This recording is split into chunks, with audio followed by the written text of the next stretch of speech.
ଗୁରୁତର ଅଛି ହସ୍ପିଟାଲ ଅଛନ୍ତି ଡକ୍ଟରମାନେ ଚେଷ୍ଟା ଚଲେଇଛନ୍ତି କିନ୍ତୁ ଅତ୍ୟନ୍ତ ଗୁରୁତର 18 ତାରିଖ ରାତିରେ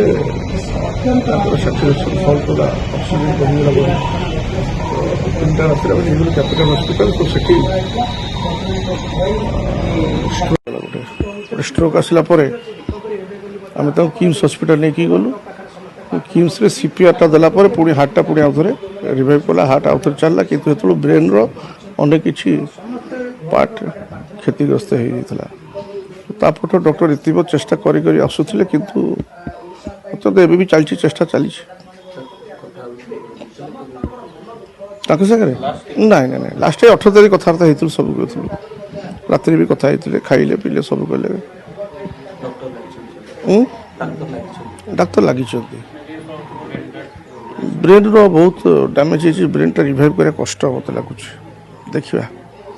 କିନ୍ତୁ ହାର୍ଟ ଚାଲିଛି ଫଙ୍କସନ୍ କରୁଛି ହାର୍ଟ ରେଟ୍ଟା ବଢ଼ିକି ରହୁଛି ଟେମ୍ପରେଚର ବି ବଢ଼ିକି ରହୁଛି ଅଧିକା ଟିକେ ହଁ ଦିଦି ଥର ସେମିତି ରିକଭରିକି ଆସିଥିଲେ ପୁଣି ମିଟିଂ ଫିଟିଂ ଗଲେ ପୁଣି ଇଏ ହଠାତ୍ ଏମିତି ହେଲା ସେ ରାତିରେ ରାତି 3ଟା ରାତିରେ